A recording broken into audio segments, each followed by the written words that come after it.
ang inyong magulang at nadagdagan ang inyong appreciation. Nung naging magulang na rin kayo, dahil nag-mature kayo, marami po na dapat malaman at ma-appreciate tungkol sa Diyos na hindi natin naaabot kung hindi tayo nagmamature. Kaya kailangan ng spiritual maturity. How to grow spiritually? First and foremost, we've got to understand and master the basics. Kailangan lubos nating nauunawa, alam ang pasikot-sikot ng mga fundamental na mga katuruan ng mga pasimulang bagay. Kung sa pag-aaral ng musika ay nagsisimula ka sa do, re, mi, kung western music yan, at sa pagbabasa ay ABC, dapat din naman sa Bible, alam mo yung mga basic na katuruan. At sa mga nagkakamali, ano ang sabi ng Panginoon sa Mark 12:24? Jesus replied, "Are you not in error because you do not know the scriptures or the power of God?" Maraming nagkakamali sapagkat hindi nila alam ang scriptures, ang salita ng Diyos. At siyempre, pag sinabi ng Panginoong Jesus na scriptures, ang tinutukoy niya ay yung tinatawag nating Old Testament. Dahil nung nagsasalita ang Panginoon, siya naglalakad, nagtuturo, hindi pa naman nasusulat at hindi pa nako-compile yung tinatawag nating New Testament. So whenever Jesus makes a reference to scripture, he means Old Testament. That's why it is very important. He says, you are in error because you don't understand the scriptures. Kailangan alam natin yan. Hindi yan napalitan ng New Testament. Doon tumubo yung mga maraming katuruan ng New Testament at dapat ay sinusukat natin yung New Testament sa kaalaman natin doon sa Old, sapagkat doon nakasalalay at doon nakapatong yon at hindi mo mauunawaan ang anumang bagay doon kung hindi yon nakasalalay, kung hindi ang pundasyon ay yung mismong Old Testament. It's important to know the basics of the law, the prophets, and the wisdom literature, poetry, and all that. How else do we grow spiritually? Pursue higher and deeper learning. Di ba't ang puno man, pagka siya ay lumalaki, tumataas ang sanga, pero lumalalim ang ugat? Hindi pwedeng taas ka lang ng taas ng sanga at hindi lalalim ang iyong ugat. Sa konting hangin, tumba ka. Hindi maaari siguro ganun kalalim ang ugat o nalampasan na ng lakas ng hangin yung lalim ng ugat niya. Pero yung mga tunay na malalalim at matitibay ang kapit, yun ay nakatayo pa rin. Yan ang mga nakikita yung survivor. Kaya mahalaga sa ating buhay na espiritual, lumalalim at tumataas ang pagkaunawa. Lumalalim sa salita ng Diyos sa parang lupa na kinakapitan ng ating ugat at kinukuhanan ng mga katuruan at mga nutrients. At lumalaki naman ang application, ang mga naaabot ng application sa pamamagitan ng ating mga dahon. Mahalaga yan. So pursue higher and deeper learning. And in Hebrews 6:1-2, napakalinaw ng sabi dyan, therefore, let us leave the elementary teachings about Christ and go on to maturity.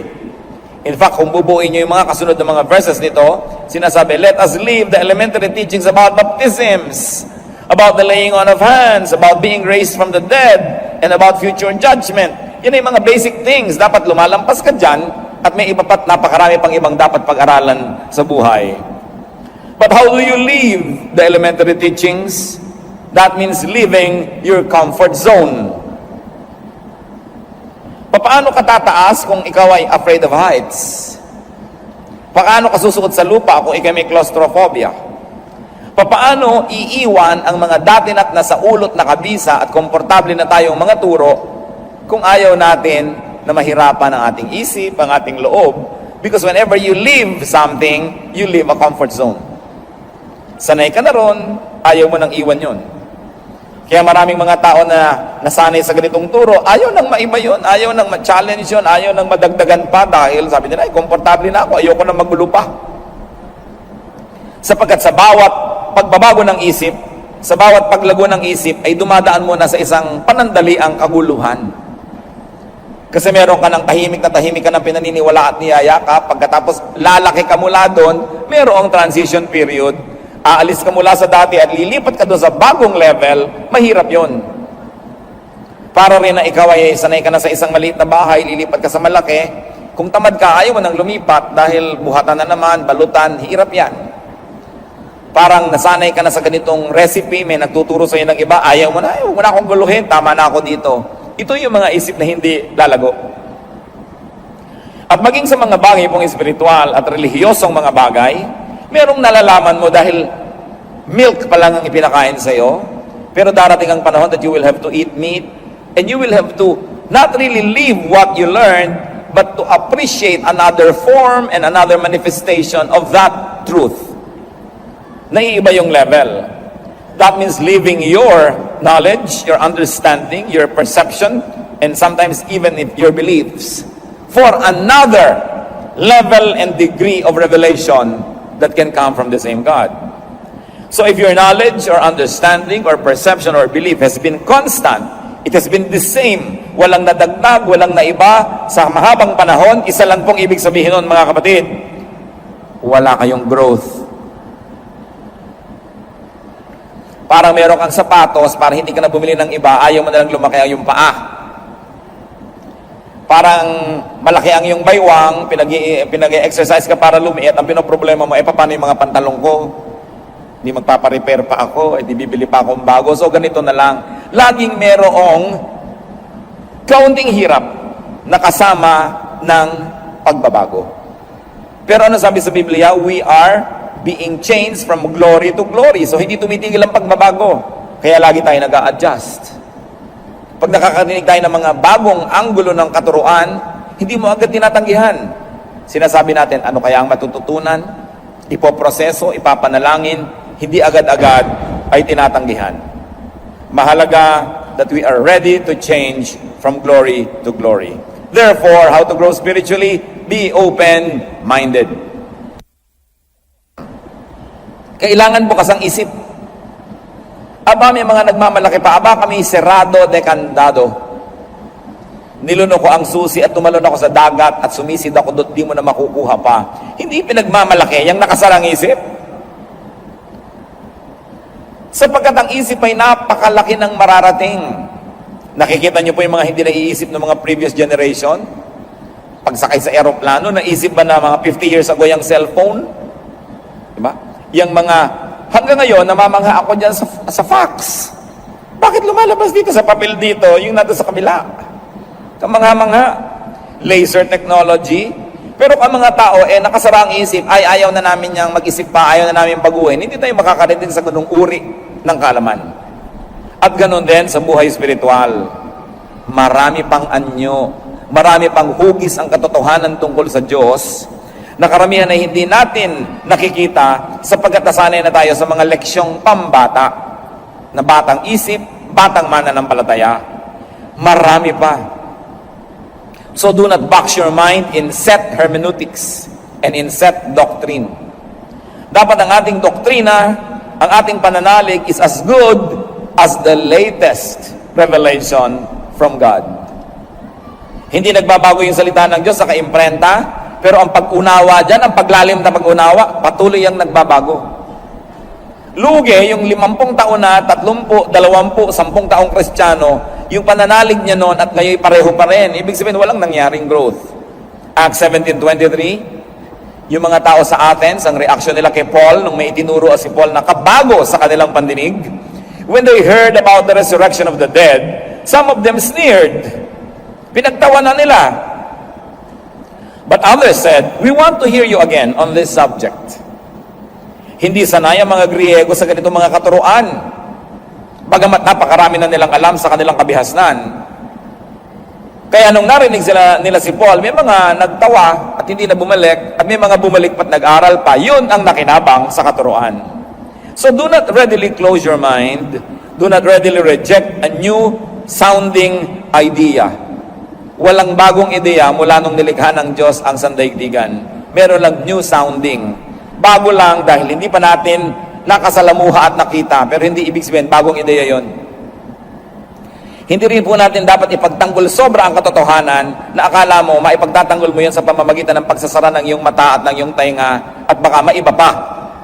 Sapagat ang tunay na katotohanan na nagmumula sa Diyos ay lalong magniningning habang ito ay sinisikap takpan ng mga kasinungalingan.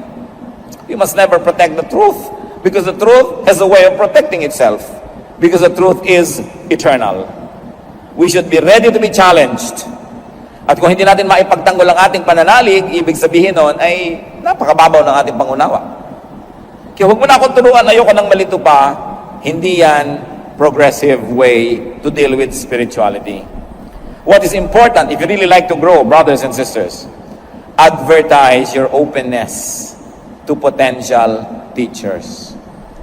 Alam niyo po, maraming mga guro, sa aking kuro-kuro, na malayo na rin ang narating ng kanilang espiritu. Malayo na ang narating ng kanilang kaalaman tungkol sa Diyos. Subalit, nangangamba silang ituro ito sa mga tao dahil baka mapagkamalan silang naging kulto.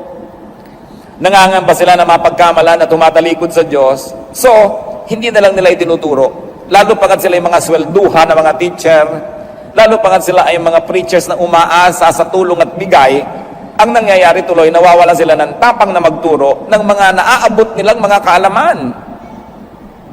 So kung gusto ninyo na makinabang dun sa mga ipinakakaloob ng Diyos, sa mga tunay na malalayo ang mga nararating sa kanilang pagsasaliksik, you've got to advertise your openness. Kailangan ipahiwatig ninyo na handa kayong makinig, hindi kayo magre-react negatively at hindi kayo magagalit agad at hindi kayo magpaparatang at magbibigay ng sari-saring mga hatol sa Kanya para kayo maturuan. Dahil ang Panginoong mismo, Jesus, sinabi sa Matthew 7:6, "Do not throw your pearls to pigs." Bakit mo nga naman bibigyan ng perla sa mga baboy? Anong gagawin nila? Yayak-yakin nila yan at kung makita nilang hindi nila pakikinabangan dahil hindi nila makain, dahil pagkain lang naman ang interest nila, alangan namang magpulsera sila. Alangan naman silang maghikaw.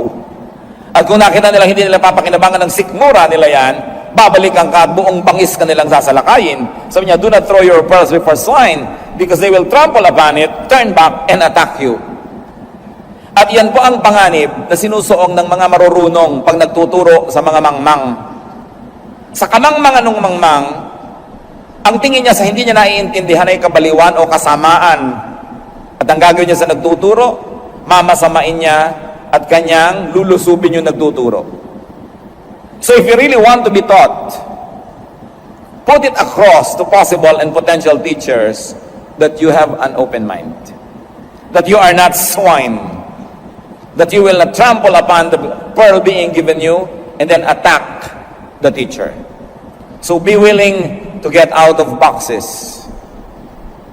Be willing to develop and to shift beliefs and paradigms. Kailangan handa tayo na kumambyo.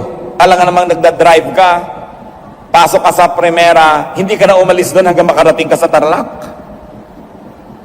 Kailangan magsisigunda ka, magtetersera ka, at kung may kwarta pa yan, kwarta. Kung umaakyat ka, magdudual ka pa.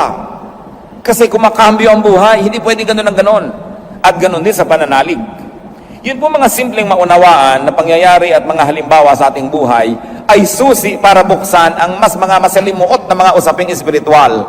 So kung simple ang pagkambyo, nakikita mo agad, madaling makita, yan ay may katotohanan din sa spiritual world. Kumakambyo ka rin sa iyong spiritual life. Yung mga madaling makita, dapat yan ay pintulang para mapasok mo yung mahirap na makita. Therefore, it is important, if you're going to grow, that you do not be dogmatic. Pinagmamalaki pa ng iba, dogmatic kami. Anong mapapala ng dogmatic? Isinara mo na yung isip mo, sasalakayin mo ang hindi mo kakampi o sumasalungat sa'yo, mamasamain mo, didemonizin mo ang may ibang pananalig. So you're advertising the negative, and that is that you are not ready to learn. Nalulungkot po ako, sa totoo, pagka malayo ang mga nararating kong mga lugar, tapos may nakikita kong isang karatula ng isang kongregasyon. Dahil salamat, darating ng Biblia ang lugar na ito, pero yung dumapo sa kanila mga teacher, sobrang mga dogmatic. Habang matuturuan sila tungkol kay Jesus, ang dami rin kakambal na turo tungkol sa mga huwag itong gawin, hindi yan pwedeng gawin, hindi yan pwedeng isuot, hindi yan pwedeng kumipot ang utak at mundo ng dinapuan nila. Kaya kasiyahan ng nadarama ko, pag nakikita kong may mission pala doon yung grupo na yon, buti naman nakarating yung Biblia, pero kalungkutan din, dahil ang gagawin nila sa mga bawat nila ma-convert, pakikitirin nila ang isip. Tayo lang ang tama, tayo lang ang totoo, lahat mali. So magiging self-righteous, magiging mga hambog, at magiging separatists from the other members of the body of Christ. Kaya lungkot at saya, sa halip sanang puro saya na lang dahil salamat narating sila. But what is good about being dogmatic? Because dogmatism is also characterized by self-righteousness and judgmentalism. At pag ang isang tao dogmatic, ibig sabihin, sobra ang pananalig niya sa kanyang pinananaligan at wala na siyang ibang ito-tolerate na iba pa, they destroy friendships. Kaya kung minsan magkaibigan kayo, nung pareho kayong hindi pa nagba-Bible, tapos napunta ka sa isang grupo, siya napunta sa dogmatic, mamaya hindi mo na yung kaibigan. Hindi ka na niyan papasyalan, hindi ka na niyan babatiin kasi naging dogmatic siya. Dahil ikaw ay compromiser, siya ay pure. Dahil ikaw ay mabuti at siya ay masama. So these dogmatic people not only destroys friendships, they also make enemies. At mahirap kaibigan ang ganito na believer sapagkat ang kanilang pakikipagkaibigan ay may kondisyon.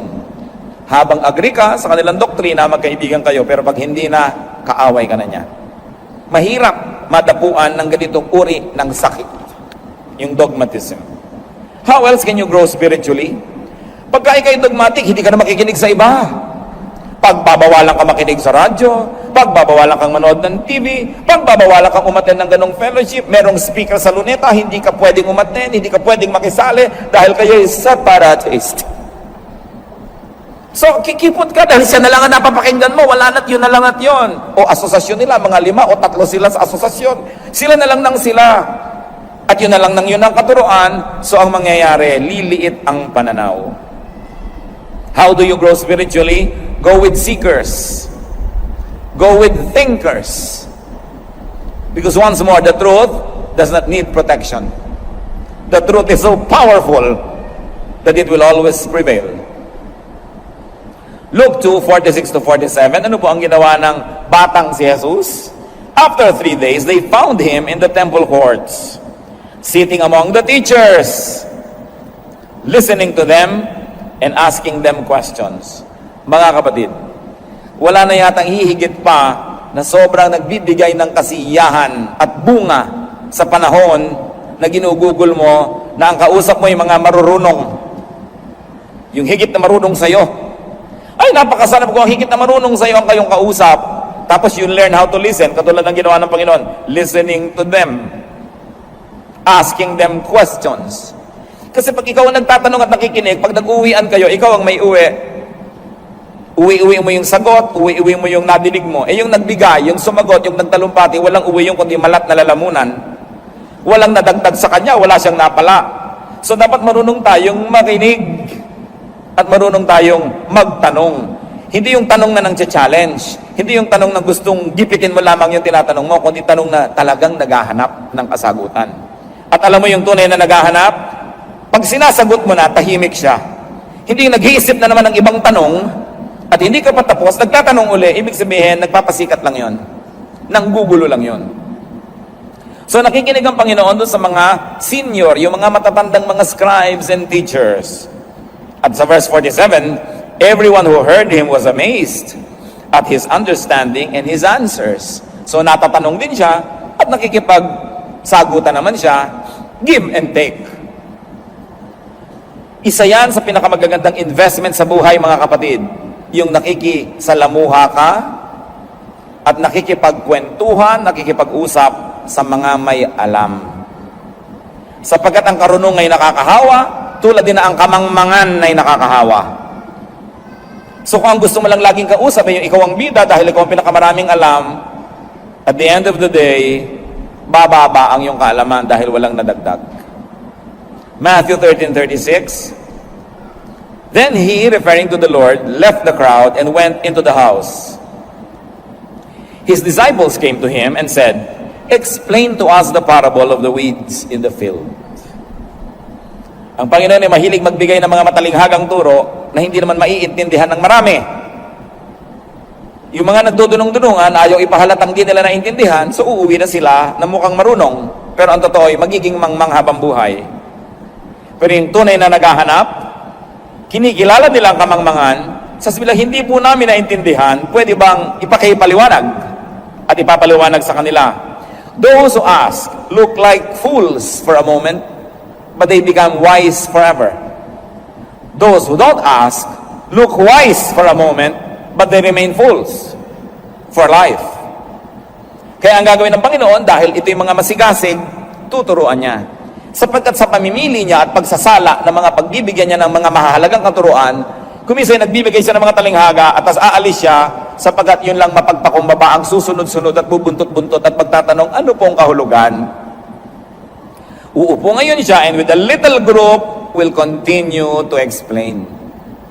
Sapagkat ginagantimpalaan ang tunay na naghahanap. Ngayon, baliktarin nyo yan. Go with the dogmatic. Go with the opinionated and the self-righteous, the self-congratulating and self-promoting religious people. What will happen is the reverse. Liliit ang inyong isip, liliit ang inyong mundo, tinitiyak ko sa inyo, at mapupuno kayo ng yabang at galit sa kapwa. Yan ang bunga ng dogmatism. Another way to grow spiritually is to find the Master. Kailangan ating matagpuan ang Panginoon. And to find a master, a little m master, meaning a teacher. People who are a higher plane of consciousness are important people to meet and to exchange ideas with. Nakita niyo po na ang Panginoong Hesus ay nagtuturo sa bahay ng magkapatid na Mary at Martha? Luke 10:39. Mary sat at the Lord's feet, listening to what He said. Hindi madali para sa isang babaeng tulad ni Maria na maupo sa paanan ni Jesus. Sapagkat noong panahon na yon, sa panahon nila, pag may nagtuturo, mga lalaki lang ang makikinig. At lalo't lalaki yung nagtuturo, mga lalaki ang karamihan ang nakaumpok doon, ang babae, talsik, punta sa kusina, gumawa ng turon. At iyon ang ginawa ni Martha. Yung tama, yung dapat, yung usual, nung magtuturuan na, pumunta na siya sa kusina. At sapagkat hindi niya maunawa kung bakit ang kanyang kapatid ay nanatili kasama ang mga lalaki, magiging disciple din ba ito? Matuturuan ito? Sabi niya, Lord, hindi ba kayo nababagabag na yung babae niya nandyan? Sabihin niyo, sumama sa kusina, where we belong. At ano sinabi ng Panginoon? She has chosen the better portion. It will not be taken from her.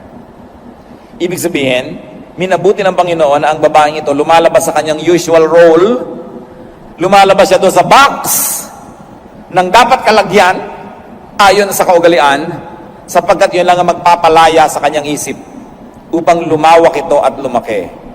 So, while Mary was learning at the feet of Jesus, Martha was in the kitchen, literally and probably spiritually.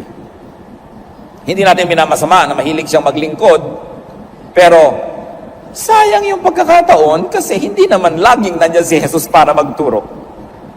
Naglabas ka na lang sana ng bukayo o skyflakes. Huwag ka nang maghanda ng kung ano-ano pa at intindihin mo yung pag-aaral. Pero yan, minabuti ng Panginoon. You have to get out of the box, whatever that box is, if you really like to learn. Maybe your box is your schedule, maybe your box is finances, maybe it is household chores or whatever is keeping you, you've got to get out of it if you really like to learn. John 6:68, Simon Peter answered him, Lord, to whom shall we go? You have the words of eternal life. So kanino ka pa nga naman pupunta? You have to find the master. Or the little m masters who have become teachers also. Acts 2:37. When the people heard this, they were cut to the heart and said to Peter and the other apostles, Brothers, what shall we do? Nakita niyo po, kinilalan nila si Peter na isang mangmang na manging isda. Walang theological education, hindi nagpunta sa Bible school.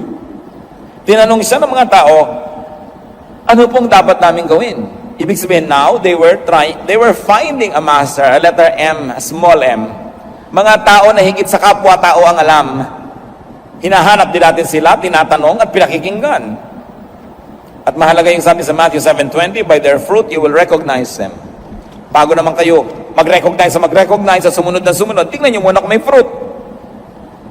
At ang pinakamabisang fruit na dapat makita sa isang mangangaral, hindi yung galing magsalita, hindi rin yung personal na buhay niya, bagamat importante yun. Ang tunay na fruit anong nangyayari sa inyong puso pag natuturuan niya kayo? Yun ang fruit, na walang ibang magsasabi sa inyo kung tama ang fruit o hindi. Do we get comforted when we need comfort? And do we get bothered when we have to be bothered? Yun ang talagang godly teacher. Because the Word of God must comfort the afflicted and afflict the comfortable. So anong bunga sa inyong buhay ng katuruan at ng pagtuturo? Doon nyo ngayon malalaman kung tunay nga ba na isinugo sa inyo ng Diyos ang isang mangangaral. Hindi sa talumpati, hindi sa husay, hindi sa itsura. Bagamat nakakatulong yon. Hindi rin sa kanyang personal testimony, bagamat up to a point, importante. Pero ang mahalaga, anong talab sa inyo ng ministry niya? Yun ang bunga na dapat ay hinahanap. At ang pangako naman, Matthew 7:7-8. Ask, and it will be given to you. Seek, and you will find. Knock, and the door will be open to you. For everyone who asks, receives. He who seeks, finds. To him who knocks, the door will be open. Meron akong gustong itanong sa inyo, mga kapatid. Siguradong napakarami nyo nang naidasal sa Diyos. Nahiling, nahingi. Nahingin nyo na ba na magpakilala siya sa inyo? Yung lampas at higit sa Christmas card. Yung lampas at higit sa nakikita natin sa mga bilin. Sa mga magagandang greeting cards. Yung lampas at higit sa itinuturo ng pulpito o ng Sunday school, ng Bible study, o ng Bible school. Nahingin nyo na ba sa Diyos na magpakilala sa inyo? Hingin nyo. Sabi, ask, and it will be given you. Kadalasan yung tunay na Diyos, bago natin siya makita, dumadaan ang mata natin sa maraming mga lenses. Lenses ng relihiyon, lenses ng kultura, lenses ng intellect, lenses ng edukasyon, lenses ng kamangmangan, ng ating mga biases, kaya hindi na natin maaninag talaga yung Diyos. Nakita nyo yung Diyos, kung papakinggan nyo ang mga relihiyon, iba-iba ang itsura niya, iba't iba ang kanyang kaanyuan. At kahit mismo sa Kristyanismo, doon na lang tayo sa mga Bible-based evangelical churches, so to speak. Iba't iba pa rin ang madidinig mo na katuruan. Sapagkat kung minsan, ang pagpapakilala ng isang mangangaral tungkol sa Diyos, ayon sa kanyang hilig. Kaya kung mahilig siya magdasal, puro dasal ang ginagawa ng kongregasyon. Kung mahilig siyang magmisyon, puro misyon. Kung mahilig siya sa praise and worship, puro praise and worship ang ginagawa. Kung mahilig siya sa prophecy, puro prophecy. So huwag din kayong mabilanggo sa hilig ng inyong mangangaral. Dahil kapwa-tao nyo lang yon. Kailangan meron din kayong sariling hilig, may sariling pagpapakilala sa inyo ang Diyos na sinusundan ninyo at hinahabol. Sa ngayon man o hindi ang pulpito. Sapagkat ang relasyon natin sa ating may kapal, sa lumikha sa atin, ay personal. Kaya tingnan ninyo, pag napasama kayo sa kongregasyon na mahilig magdasal, puro kayo puyat na puyat, dasala kayo na dasala, at mga magdamag, no? Dahil yun ang hilig ng pastor. Kung ang napahilig naman niya sa charity, puro kayo charity, feeding the poor, puro street children, inatupag niyo sa buong buhay niyo. Hindi masama yon. Ang sinasabi ko lang, huwag kayong pakulong sa hilig ng inyong mga leaders. Dahil pag humarap naman tayo sa Diyos, personal at isa-isa ang pagharap.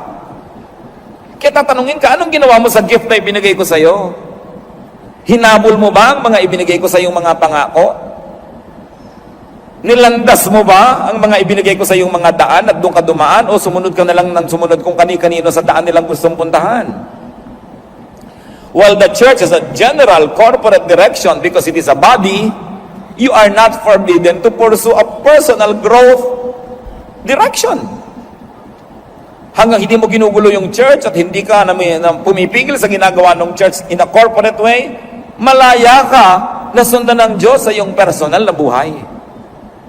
In fact, yan ay hindi mo lang kalayaan, yan ay isa nating tungkulin. Na hanapin ang Diyos at hayaan siyang mabuhay sa ating puso. Kaya ang tanong ko, nagkaroon na ba kayo talaga ng sincere, honest prayer to God? and ask Him to reveal Himself to you. Diyos ko, sino po ba talaga kayo? Ano po ba talaga gusto nyo? Baka gusto lang naman ng pastor namin yung nadidinig namin. Yung ba talaga ang gusto nyo? Ito ba talaga ang turo nyo? Ito lamang ang statement of faith ng Bible School na pinanggalingan ng aming preacher. Nakakahon po ba kami sa kahon ng iba? O talaga bang diretsyong itong kagustuhan nyo ang nalalaman namin? O nasasala? Kami ba'y minamanipulate ng relihiyon? Kami ba ay minamanobra at pinapaliko sa kaliwat kanan dahil yun ang mabuti para sa organisasyon? O yung ba ang mabuti para sa amin? Kami ba yung mga spare part lamang ng makina ng church na dapat mag-function ang mag-function? O end users din kami na minamahal mo? Ano ba talaga kami? Sino ba kayo? Yan ang mga magaganda mga panalangin. Inibigyan mo po kami ng kotse, matanggap na pa sa trabaho ang aking anak, may magbigay sana ng pera dahil nasira ang aming bubong. Well, all of these are nice, but they are not the big issues of life. Because what is not important 10,000 years from now is not really important. What is not important when you face God is not really important. Anong mahalaga? Makilala natin siya. Maraming mga tatay hindi nakikilala ng kanilang anak. Malaki sana ang maitutulong ng ina kung ipakikilala ng ina na mabuti ang tatay. Halimbawa, malayo ang mga anak sa tatay, yung nanay nagsasabing, lumapit kayo sa aman nyo, mabait yan. Paangil-angil lang yan, pero hindi yan totoo, hanggang ganun lang yun. Sige, lumapit kayo. Diba? Kasi kung ipinakikilala mong mabuti, makikilala eh. Meron kang isang kapatid na malayo sa ibang kapatid, pero dahil lang nanay mo, magaling siyang magpakilala, hindi ganyan ang kapatid nyo, kasi ganito lang talaga siya, nakikilala mo. Huwag kayong umasa sa pagpapakilala ng Diyos sa inyo ng pulpito. Dahil malay nyo, may limitasyon yun. Kilalanin nyo ang Diyos, diretsahan. Sapagkat available siya. Huwag kayong dumaan kung kani-kanino. Bagamat nakakatulong sa karagdagan natin pagkilala at kaalaman yung dumadaan sa mga nag-aral, naghanda, mga nag-review, pero huwag kayong umasa na lang sa kanila.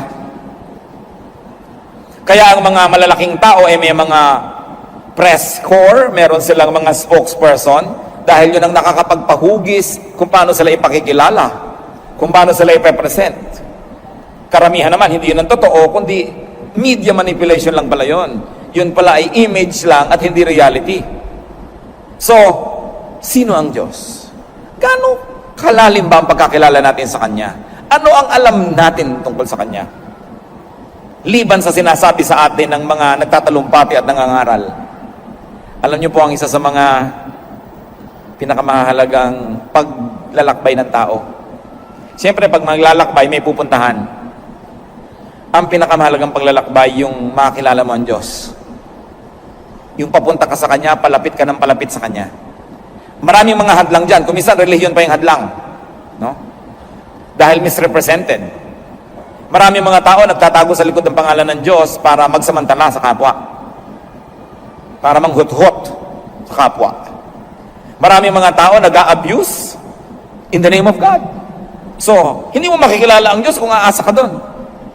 Kailangan ng sariling pagsisikap. At ang pangako ng Matthew 7:7-8, sino mang nagtatanong ay sasagutin. Sino mang kumakatok ay pagbubuksan. At sino mang naghahanap ay pagbibigyan, pagpapakitaan, tuturuan, pagkakalooban. Kanya-kanyang sikap. Huwag niyong iasa sa iba. Lalo yung personal na pagkakilala sa Diyos. Pero, kung kayo mangangahas na magtanong at humiling sa Diyos na magpakilala siya, dapat handa kayo to deconstruct your other religious ideas about God when God really reveals Himself to you. Because most of the things that are in our minds were put there by religion. Sometimes well-meaning, sometimes not. Kaya handa ba kayo na makilala talaga ang Diyos? Another way to grow spiritually is to be discreet with special knowledge. Ang Diyos naman kasi, kung handa ka, tinuturuan ka, kung open ang iyong mind, dahil open, may papasok na karunungan. Pero hindi lahat ng karunungan na ito ay para sa bala na, para sa kahit kanino na lang. Because there's really uncommon and sometimes hidden knowledge. Marami, maging si Jesus.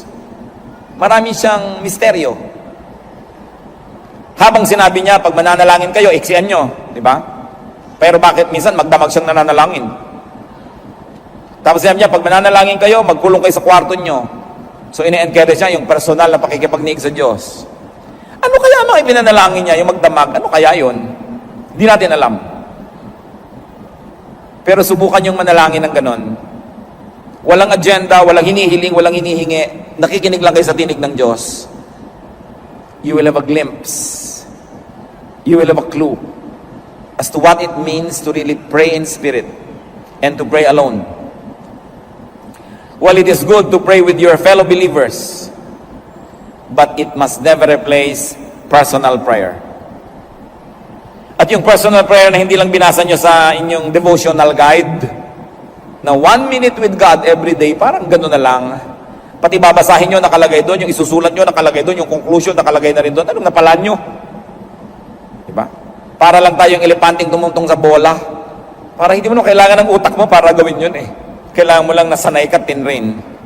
Pero yung mananalangin ng walang agenda, so that it is the agenda of God that will prevail, that is an experience. Yung panalangin na walang performance dahil nag-iisa ka lang, hindi mo kailangang habangan kung hindi na kailangan, hindi mo kailangang iksian kung kailangang iksian, dahil wala ka naman pinangingimi ang tao. So kadalasan nga, mahirap pa yung may kasama kang nananalangin.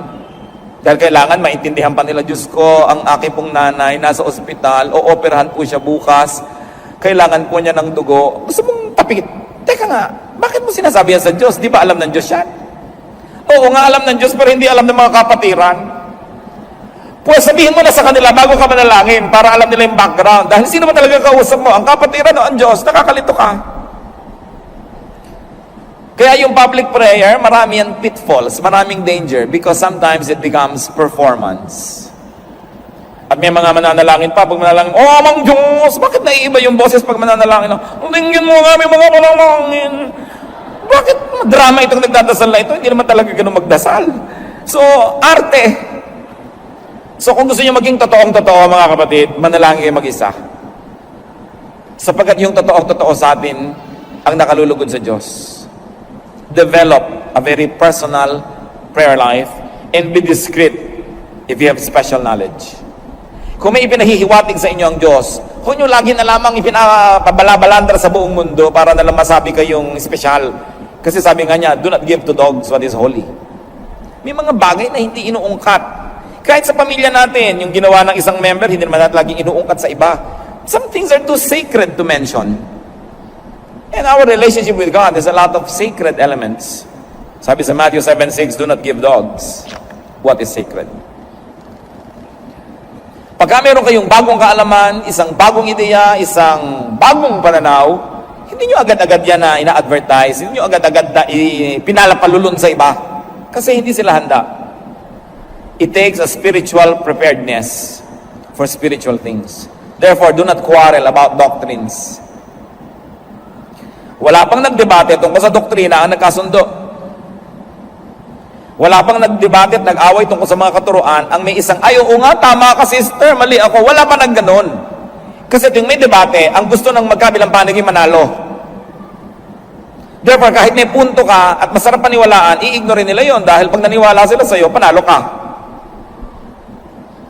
So, walang nararating ang quarrels. Kung may pananalig kayo at hindi ganun ang pananalig ng inyong kapwa, manahimik kayo. Sapagkat kahit anong pagpilit mo, tatanggihan din niya yan dahil gusto ka niya i-convert tulad ng gusto mo siya i-convert. Walang mararating. Sapagkat kung gusto nang ipagkaloob sa kanya ng Diyos ang ipinagkaloob sa iyo, mahirap pa sa Diyos na gawin yon? Kailangan pa ng Diyos ng iyong tulong para gawin yon? Sapagkat kung sa iyo'y lumaglag ang kaalaman, dumating ang enlightenment, bakit hindi ibigay din sa Kanya? So habang hindi dumadating sa Kanya, manahimik ka. Dahil kahit anong gawin mong lengguwahe at pilit, hindi niya madedecode ang iyong message dahil nasa iba siyang level of consciousness. Parang AM at FM radio station na nag-uusap, hindi pwede magkaiba ang frequency. So, knowledge about spiritual things is also indicative of spiritual condition. And unless that spiritual condition is met, no amount of knowledgeable explanation will help. 1 Timothy 1, 3-4, as I urged you when I went into Macedonia, stay there in Ephesus so that you may command certain men not to teach false doctrines any longer. How else can we grow? Meditate. Sabi sa Psalm, on your law I meditate day and night. Hindi sapat na nakinig kasi listening yon. Hindi sapat na nagbasa, reading yon. Iba yung meditation. Nananahimik lang tayo at hinahayaan nating akayin tayo ng Espiritu ng Diyos kung saan tayo gustong dalhin sa ating pag-iisip. Ihayag ang gusto niyang ihayag, ipaliwanag ang gusto niyang ipaliwanag. Siya ang nasusunod sa meditation, hindi tayo. Sa reading, yung mata natin, kung saan mo dalhin, yun ang binabasa. Sa listening, kung kanino mo ituon ang tenga mo. So, sa meditation, you let the Spirit of God lead you. Kaya napakahalaga po sa spiritual growth yung meditation. Dahil dyan ibinubunyag yung mga hindi natin sukat akalaing maintindihan pala natin.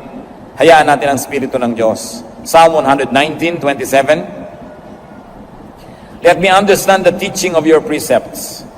Then I will meditate on your wonders. Psalm 37:7. Be still before the Lord and wait patiently for Him. Be still. Be quiet. And let God speak to you. Kinausap niya yung mga propeta nung araw, isinulat, binabasa natin ngayon. Pwede ka rin kausapin ngayon nang hindi nakasulat dyan, kausapin ka. Kaya lang, huwag mong gagawing doktrina para sa lahat yung sinabi sa'yo. Kasi sa'yo lang yung sinabi. Hindi kinausap ako ng Diyos, ang sabi, pautangin mo ako. Aba, ba't ako nasangkot sa usapan yun ng Diyos? Kung papautangin kita, dapat ako kinausap na pautangin mo si ganon. Eh, ikaw pala kinausap, ba't mo ko isasali dyan? So, ang mga personal na revelation ng Diyos, nagre-reveal pa rin ng Diyos, hindi naman siya nagbabago eh. Pero hindi mo dapat gawing doktrina para sa lahat. Yun ang panganib. Yung personal na sa'yo, gagawin mong doctrine. Sa'yo lang yun. I-apply mo lang yun personally. But don't force others to get into that situation. Psalm 63:6. On my bed I remember you. I think of you through the watches of the night. So may first watch, second watch, third watch, fourth watch. Kasi hinati nila ang gabi into 3 hours. So 3 times 4, yun yung 12 hours of the night. Kaya may mga fourth watch, ibig sabihin yung mag-uumaga na, ayan na, tapos ang paghihintay. So marami mga watches of the night. So sabi niya, I think of you through the watches of the night. Yung talagang iniisip mo ang Diyos, nakikipagniig ka sa Kanya, wala nang hihigit pa na purong-purong kasiyahan kaysa sa pakikipagniig sa Diyos. At yun ang dapat nating hindi napabaliwala. It's different to attend church, it's different to go to a Bible study, it's different to praise and worship, and it's different to meditate. Kasama dapat yan sa ating buhay spiritual.